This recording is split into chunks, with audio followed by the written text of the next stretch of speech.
the Mario series, known for its vibrant aesthetics, colorful levels, and whimsy, childlike charm.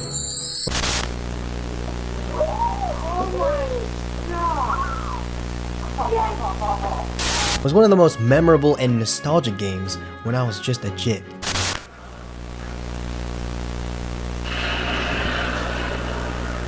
The Nintendo property that, as time went on, kept adding to its expansive catalog of innocent fun games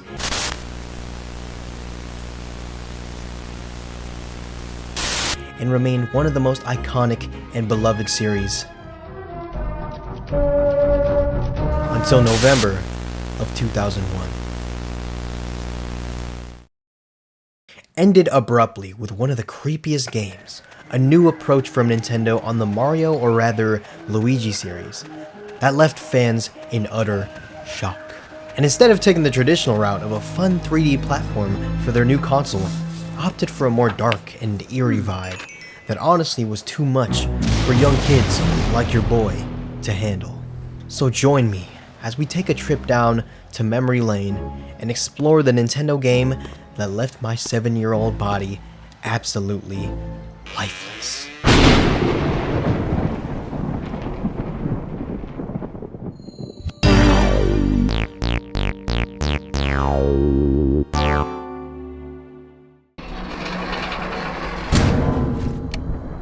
We enter this old, creepy mansion and are immediately filled with this overwhelming sense of heaviness.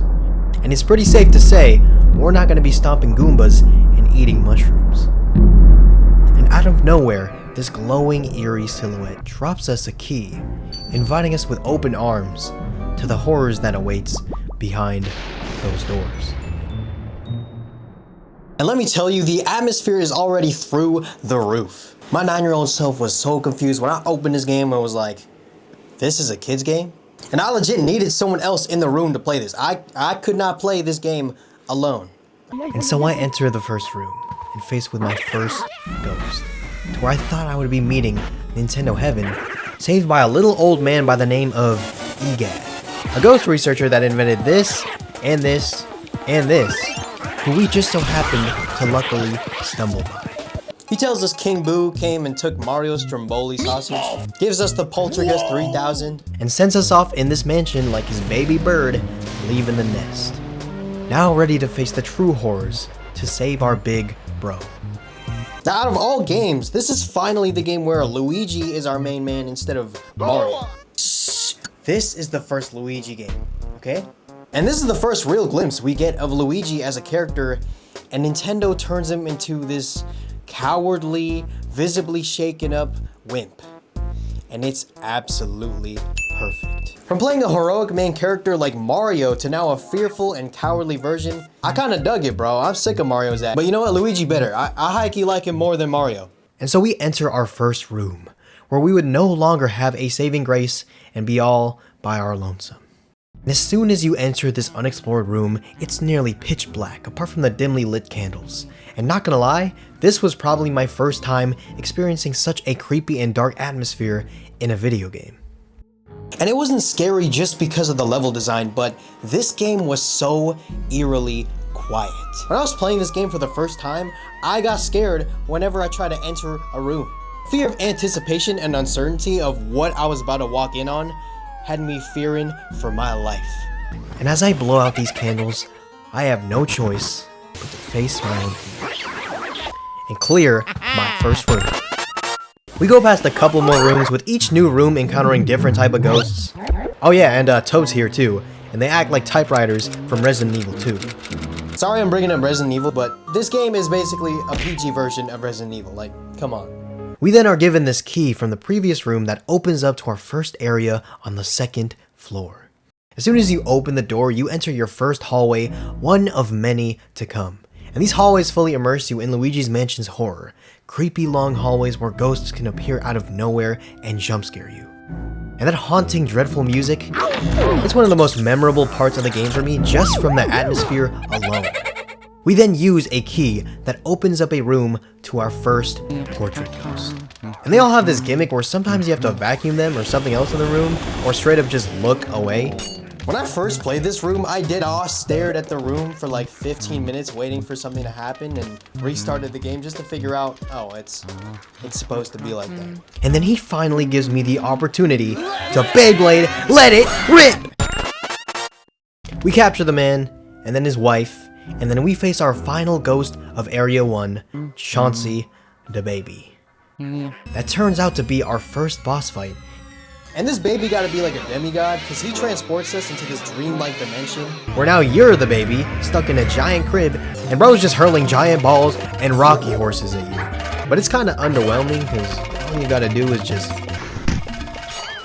And we are officially done for the day. EGAT takes us back to the lab and turns the ghost into cool portraits. So we're done, right? That's just one of 4 main areas where Luigi has to explore rooms and fight ghosts. EGAT grabs us a pair of new ones and sends us back to the mansion to finish the job, where we have now unlocked Area 2. As we access new rooms, we're also given this Game Boy horror that acts as a map, scans and analyzes objects, and also lets us teleport. But now we enter the most iconic area I believe in the game, the main hallway, where the haunted mansion atmosphere is through the roof. Every inch of this mansion feels alive and doesn't give you any room to breathe, as everywhere you walk you are constantly bombarded with ghosts. The butler walking through the halls, the bats all over the walls. This single location on the map fully sums up the creepy tone of Luigi's mansion. And through our exploration of one of these rooms, we uncover a not-so-secret button that elongates the room and reveals a hidden bunker. And on the wall, a button with a note that says, "Touch if fruity." Well, I did go pretty crazy at those demigod parties, so,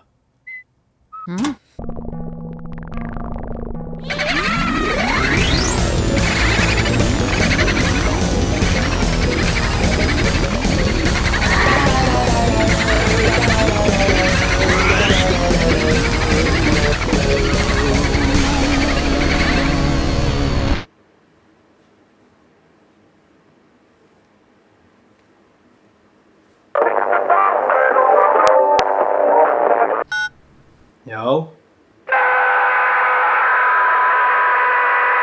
It turns out, we got bamboozled. And we mistakenly free 50 boos where we have to explore the entire mansion to scavenge for these things to progress through the game. And not gonna lie, I was not a big fan of this. Like, it was fun, but at some point it just became a chore where you just had to do this in order to just get through the next levels. Going back to past rooms just to capture boos was so tedious, and you had to capture like 40 minimum just to beat the game.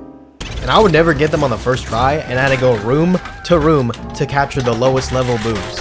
And as we go through more rooms, we encounter even more new enemy ghosts and various portrait ghosts. And man, these portrait ghosts are really what make the game for me. Each different room, you didn't know what you were gonna get or how you had to beat them, making each portrait ghost like a puzzle that you had to solve. And it's probably a main reason why I love coming back to this game. All of them having different weird personalities, and some even talking to you throughout the game. And they all had a theme to them, like this guy who's just a straight up glutton and has a bunch of server ghosts bringing him food. Or this Eskimo guy where the entire room is just the Ice Age. And in most of the rooms, we will also have to face the enemy ghosts. Now, these are the ghosts that scared me personally. I wasn't really scared of the portrait ghosts because they kind of look like people, but these ghosts had me shivering in my timbers. I mean, to start, all the common enemy ghosts are straight up hostile. Unlike the portrait ghosts that just be minding their own business until Luigi starts harassing them. As soon as an enemy ghost pops up, it's on sight. They'll start punching you, pop up from the ceiling and throw bombs at you. They'll freaking ground pound you. And the scariest one of them all, the creepy uncle one. This one was the creepiest out of the bunch because he would just straight up get behind you and give you some ghoulish back shots. And bro, the designs of them were so creepy. Their glowing yellow eyes, wide crooked smiles, and their creepy aw laughs. Man, the sound designs of these ghosts were so unnerving. For a kid's game, Nintendo was really on the tipping scale between family-friendly and straight-up horror game. And the danger that these ghosts brought to the player made the game way scarier. The common enemy ghosts gave you like no room to breathe, and if a lot spawned at once, you're probably gonna get hit. Maybe I'm just bad, I don't know. So when it was game over, I would start to dread the most disturbing game over screen ever seen in a Nintendo game.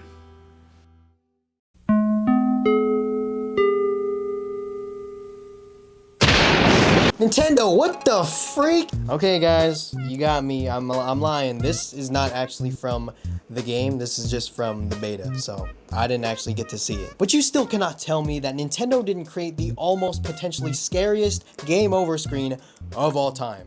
While you go through room to room capturing ghosts, you might notice that some of them give you some droppings. After defeating every portrait ghost and some enemy ghosts, they would start dropping some type of loot. Some being coins, dollars, pearls, and if you're lucky, you might get a gem. So this game was not just a ghost hunt, but also a treasure hunt, where you could scour every room, humping furniture, scanning objects, and finding secret rooms to build up your collection.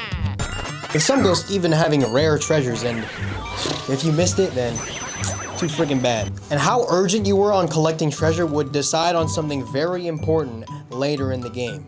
We'll come back to it. As you make your way through each level, there are various elemental powers you can use, them being fire, water, and ice, all used for different type of situations. And with one of those elements, we finally make it outside. And after taking out some dry bones, we face a large, menacing grave, revealing the manifestation of fear and despair itself.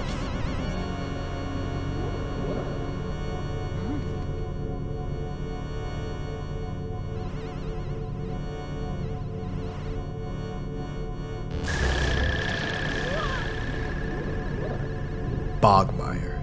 And I just want to say, I love the design of this boss. This is by far the creepiest looking ghost in the game, and this ghost just feels like an unsentient entity that just wants to eat you whole. But another underwhelming boss fight, as all you have to do is suck and chuck.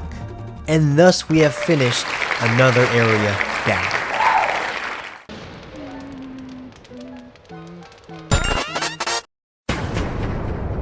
We make our way to the courtyard, another next level, when we see a ladder that leads to something absolutely horrific.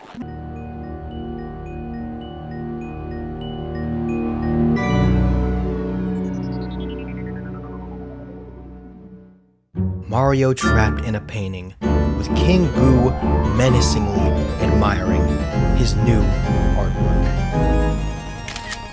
Throughout the game, we got a few certain glimpses and picked up a few of Mario's lost items, and it's true. King Boo is behind all of this. But in the portrait, it shows that Mario has all of his clothes on, so I don't know, maybe he just got a hat under his hat under his hat. After fighting through the third area of various portrait ghosts, we finally meet one of the most important ghosts of the game, Madame Clairvoyant, a freaky fortune teller that is much different than any of the portrait ghosts we encounter so far. She doesn't act hostile, but if we give her some of Mario's items, she'll give us some lore about his whereabouts, what he was trying to tell Luigi, and King Boo's evil plans. And this portrait ghost is such a breath of fresh air because unlike every portrait ghost that we fought where we solve a puzzle and then we just get straight to sucking, she acts as a messenger that breaks down the lore and gives you this strange sense of comfortability, knowing that this ghost is low-key chill like that. And her theme goes absolutely crazy, not gonna lie. And as she finishes her investigation, she finally accepts her fate and lets Luigi return her to her painting restaurant. And if we capture at least 20 boos, we can make our way to the third floor balcony, where we see a bunch of boos in a kumbaya, only to find out that it's not a friendly kumbaya.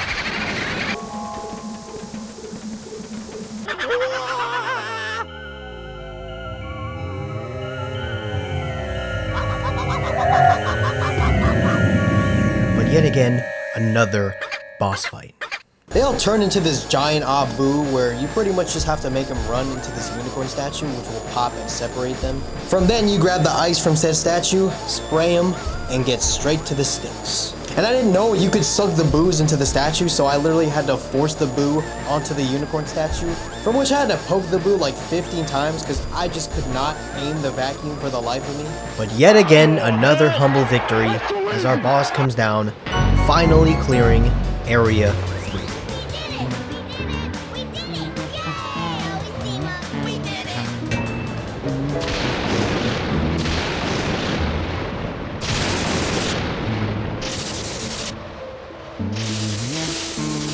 somehow the power goes out. And it's at this point in the game where all kids pooped their Pampers, as this is the most vulnerable and powerless you feel. At this point, you're consumed by absolute darkness, and the game goes absolutely silent until you are bombarded by hordes of ghosts. Rooms that you have already been cleared are now ghost-filled. Your sense of comfort and safety are gone, as every place you go, you are in imminent danger and are lost of where to go and what to do as you navigate through this chaotic mansion. Honestly, this was probably the most panicked and stressed I ever felt playing a Mario game. And I didn't know where to go, so I was freaking scared trying to figure out the next objective as I'm getting jumped in every room that I go through. And this changes the tone of the game a lot, as you no longer trust the mansion into giving you that safety net when you clear a room, as it could just power down the entire mansion and put you in danger, leaving the player untrustworthy and weary of the entire mansion's environment. And the cherry on top was, you cannot save the game during this. So it amplified the fear of not just the ghosts, but also of losing all of your progress. But if you somehow survive and go back to the wardrobe room, you can take this old fart down, which will give you the key to turn the power back on, finally relieving you of the chaotic outbreak.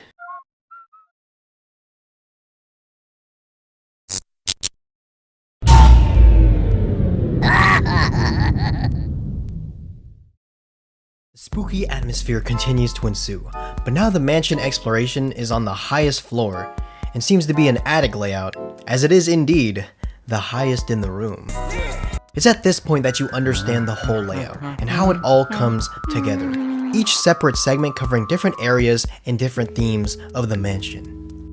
It really makes the mansion feel more alive, as it doesn't feel like a soulless collection of rooms and enemies, almost as if people have actually lived here.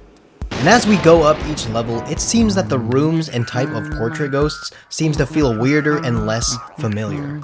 From starting out in the first few levels of capturing regular people like fathers, musicians, couples, now we're faced with more unusual ghosts. Like a bunch of toy ghost soldiers, or this ghost that doesn't even have a body and just hides in a bunch of faces, and one of my favorite ghosts, Vincent van Gogh, who summons a bunch of ghosts from his paintings like a ghost gauntlet. The mansion slowly becomes more distorted and creepy as it no longer feels like a mansion, but now a twisted manifestation of random levels. At this point, I felt so tired and isolated going through all these weird rooms, making me feel a little lost despite all the rooms that we already progressed through so far. After finishing up the weird portrait ghost and catching up the last of the required booze, we are given this key which unlocks the room to the secret altar down below the mansion. Finally ready to rescue our bro and leave this distorted haunted mansion behind us.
In a Luigi game, we still cannot escape the big battles, as he serves as our final boss fight. And for a 9-year-old little jit playing this game, this boss was nightmare fuel. At first it starts off like, okay, I'm just fighting Bowser. Bowser's not that, but oh shoot, I just decapitated Bowser. This is a kid's game?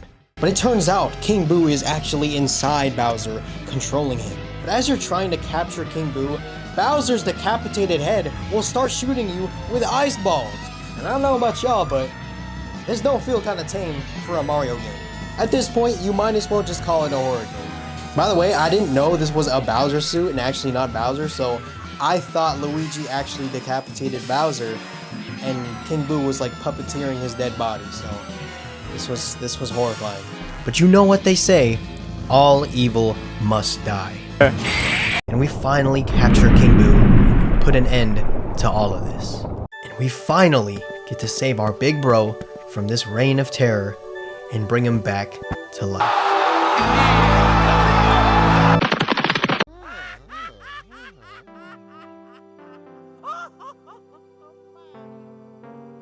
And man, oh man, 12 years later, this game has stayed with me ever since. This game has remained one of my staple childhood games, and for good reason, as it just sticks out like a sore thumb in all the vibrancy of the Mario games. To me, it really was my first kid horror game, as it pretty much fits the tone of one. And this game stuck out to me so much because of how eerie it was playing this game as a kid. The unfamiliarity of walking into this game and thinking it was just gonna be some chill Luigi spin-off had me tripping balls. But I feel like this game was the perfect immersion of childhood horror. I felt like playing with a special grade curse item, like I wasn't supposed to play this game even though it's intended for children. And I think it stuck with me so bad because it was the best portrayal of fear of the unknown. The game mechanics were unfamiliar, the atmosphere and the layout were unlike anything that I've ever played, and this game just forces you to face on that fear of unfamiliarity head on, which is why I just love it so much. And I'm so glad that I was able to experience a game like this that wasn't too afraid to take a more dark and eerie tone to a children's game and took a chance to make something absolutely beautiful. Luigi's Mansion on the GameCube will go down as one of my all-time childhood cult classics and will remain an absolute gem of mine. Oh yeah, y'all remember that treasure hunting feature I was talking about earlier? Well, depending on how much money that you collected throughout the game, that money would go towards rebuilding Luigi's brand new mansion. So let's see what we got, huh?